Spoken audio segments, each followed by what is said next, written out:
Good morning everyone. मेरा नाम doctor Sujay Rainchwar है। मैं haematooncologist and bone marrow transplant physician हूँ शाश्वत हॉस्पिटल राजकोट में। आज हम डिस्कस करने वाले बोन मैरो ट्रांसप्लांट के बारे में।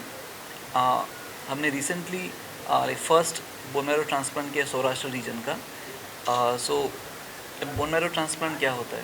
तो बोन मैरो ट्रांसप्लांट में जैसे आप लोगों को पता है कि हमारा ब्लड होता है, तो ब्लड में हीमोग्लोबिन, प्लेटलेट, डब्ल्यूबीसी, तो ये सारे कण बनाने की जो फैक्ट्री होती है इसको बोन मैरो कहते हैं।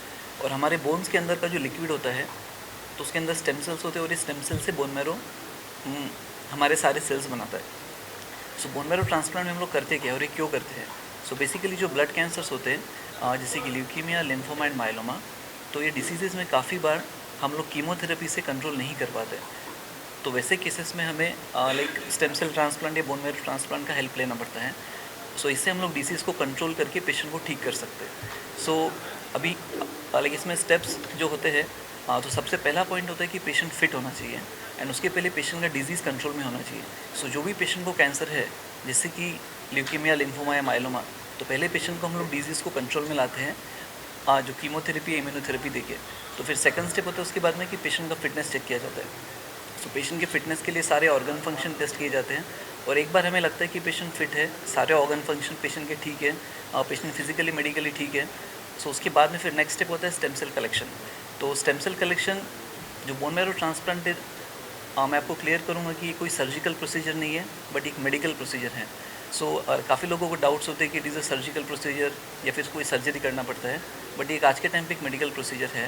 सो जैसे आपने देखा होगा कि प्लेटलेट आप डोनेट करते हो, ब्लड डोनेट करते हो, सो उसी टाइप से हम लोग आज के टाइम पे मेडिसिन दे के हमारे बोन मैरो से स्टेम सेल ब्लड में ला सकते हैं और ब्लड में लाने के बाद में हम लोग उसको मशीन से प्यूरीफाई करके कलेक्ट करते हैं। सो उसको बोलते हैं स्टेम सेल कलेक्शन या एफेरेसिस। ये कलेक्ट करने के बाद में इसको फ्रीज़ किया जाता है जो प्यूरीफाइड स्टेम सेल्स है। फिर नेक्स्ट स्टेप होता है पेशेंट को एक हम लोग कीमोथेरेपी देते हैं जिसको हाई डोज कीमोथेरेपी बोलते हैं। सो ये हाई डोज कीमोथेरेपी देने का काम ये होता है कि इससे हम लोग जो भी पेशेंट का बचा हुआ कैंसर सेल्स है तो इसको क्लियर किया जाता है। सो एक बार ये कैंसर सेल्स बॉडी से क्लियर हो गए, फिर नेक्स्ट स्टेप में जो प्यूरीफाइड स्टेम सेल हमने कलेक्ट करके फ्रीज़ किए थे इसको हम लोग पेशेंट को वापस दे देते हैं। सो ये स्टेम सेल पेशेंट को देने के बाद में 10 to 15 डेज़ का टाइम होता है जब पेशेंट को पेशेंट का डब्ल्यूबीसी, प्लेटलेट एंड जो इम्यूनिटी होता है सो ऑलमोस्ट ज़ीरो होता है। तो इस टाइम पे पेशेंट को काफ़ी इन्फेक्शंस के चांसेस होते हैं। सो ये 10 to 15 डेज़ पेशेंट को हमको एक स्पेशल रूम में रखना पड़ता है जिसे हेपा फिल्टर रूम्स बोलते हैं। सो इसका इसका इम्पोर्टेंस ये है कि पेशेंट को इन्फेक्शंस नहीं होने चाहिए। सो इसके बाद में 10 to 15 डेज़ पेशेंट्स को जो इन्फेक्शन होता है, कोई ऑर्गन टॉक्सिसिटी होती है, उसके ब्लड प्लेटलेट कम होते हैं या फिर जो भी लाइक मेडिकल इश्यूज़ होते हैं तो उसको मैनेज करना पड़ता है। सो ये काफ़ी लाइक क्रिटिकल इंपॉर्टेंट चीज़ रहता है पेशेंट के लिए, क्योंकि लाइक कीमोथेरेपी देना तो एक काम है बट उसके बाद में जो टॉक्सिसिटीज़ है उसको अच्छे से मैनेज करके उससे बाहर हमें निकालना होता है। सो 10 to 15 डेज़ के बाद में जो हमने स्टेम सेल दिए प्यूरीफाइड, तो उससे नया ब्लड बनना चालू हो जाता है एंड उसके बाद में हम लोग बोलते हैं कि लाइक ट्रांसप्लांट सक्सेस हो गया। सो लाइक 15 डेज़ के बाद में हम लोग पेशेंट को यूजुअली डिस्चार्ज कर देते हैं जैसे ही उसके एडिक्वेट प्लेटलेट, ब्लड और हीमोग्लोबिन अच्छे से बढ़ने लग जाता है। सो ये है बोन मैरो ट्रांसप्लांट, राइट। सो बोन मैरो ट्रांसप्लांट हमारे दो टाइप के होते हैं, एक होता है ऑटोलोगस और एक होता है एलोजेनिक। सो ऑटोलोगस में हम लोग पेशेंट के खुद के स्टेम सेल्स निकाल के प्यूरीफाई करते हैं एंड जो एलोजेनिक होता है उसमें दूसरे डोनर से दिया जाता है। सो अभी हमने autologous stem cell transplant start किया है लाइक जिसमें पेशेंट के खुद के स्टेम सेल्स हम लेते हैं। सो जो एलोजेनिक वाला है वो हम लोग लाइक नेक्स्ट फेज़ में स्टार्ट करें। पेशेंट लाइक राजकोट के बाहर का था, नॉट एग्जैक्टली राजकोट का। यस। सो ये सबसे इम्पोर्टेंट क्वेश्चन है कि इसमें क्या कॉम्प्लिकेशंस हो सकते हैं। So like bone marrow transplant safe है हम बोलेंगे, बट इसमें केयर लेना भी ज़रूरी है। लाइक कम्प्लीटली लाइक रिस्कलेस होता है ऐसा तो हम नहीं बोलेंगे। इसमें 5% चांस होता है कि ड्यूरिंग द प्रोसीजर पेशेंट को कुछ हार्म हो सकता है या पेशेंट क्रिटिकली लाइक बीमार हो सकता है, ओके, या फिर आईसीयू का ज़रूरत पड़ सकता है। बट इसको प्रॉपर कंट्रोल फैशन में किया जाए तो सारे साइड इफ़ेक्ट्स को हम केयर कर सकते हैं और उसको सक्सेसफुली बाहर निकाल सकते हैं। या सो नॉर्मली इसका जो खर्च होता है जैसे आप कोई बड़े सिटीज़ में मेट्रोज़ में करोगे जैसे दिल्ली है, मुंबई, अहमदाबाद में, सो 10 to 15 लाख तक उसमें खर्चा आता है। बट हमारे यहाँ पे हमने इसको लाइक ओनली हमारे पेशेंट को 3.5 लाख ही पे करना पड़ा इसमें, ओके। सो तो इसमें हमने काफ़ी असिस्टेंस भी प्रोवाइड किया है।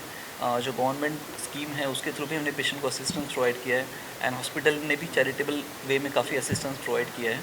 तो उस तरीके से हमारे पेशेंट्स को like we have done in almost like 1/4 cost. हाँ। सो बोन मैरो जो ब्लड डिसऑर्डर्स है ये भी अराउंड लाइक सारे कैंसर्स में आप पकड़ तो ऑलमोस्ट 20-25% केसेस तो हमारे ब्लड रिलेटेड रहते हैं, ठीक है। सो अभी लाइक हमारे यहाँ पे सबसे बड़ा चैलेंज है कि आइडेंटिफिकेशन। ओके, तो ट्रीटमेंट तो नेक्स्ट स्टेप है हमारे यहाँ पे। लाइक काफ़ी सारे पेरिफेरल जो आपके सेंटर्स है, जैसे वेरावल हो गया, फिर मोरबी जामनगर साइड हो गया। सो तो यहाँ पे डायग्नोसिस ही नहीं हो पाता है मोस्ट ऑफ द पेशेंट्स का। तो ये हमारे लिए सबसे इंपॉर्टेंट चैलेंज है। हम लोग काफ़ी बार पेशेंट तब देखते जब पेशेंट लाइक वेंटिलेटर पे आ जाता है directly. So I would say कि केसेस तो है, बट वो डायग्नोस होना एक हमारे लिए बड़ा चैलेंज हो रहा है।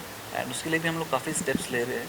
जो हमारे आउटरीच ओपीडीज होते हैं या फिर हमारे जो एजुकेशनल प्रोग्राम्स होते हैं, हम लोग काफ़ी सारे CM इवेंट्स ऑर्गेनाइज करते हैं, जहाँ पे हम लोग पेरिफेरी डॉक्टर्स के साथ मीट करते हैं, उनको समझाते हैं कि इसको कैसे जल्दी आइडेंटिफाई कर सकें। सो हमें उनको टेस्ट का भी सपोर्ट दे रहे हैं, उनको एजुकेशनल सपोर्ट भी दे रहे हैं, एंड अवेयरनेस भी कर रहे हैं, जिससे हम लोग उसको जल्दी से पिक कर पाए। सो हमारे लिए सबसे बड़ा प्रॉब्लम तो अभी यही है कि हम उसको उसको अर्ली स्टेज में आइडेंटिफाई कर सकें। और आपको एक चीज़ बता दूँ कि जो ब्लड कैंसर है, सारे कैंसर्स में one of the highly curable cancers है, ठीक है। तो उसमें आइडेंटिफाई करना सबसे इम्पोर्टेंट है राइट टाइम पे।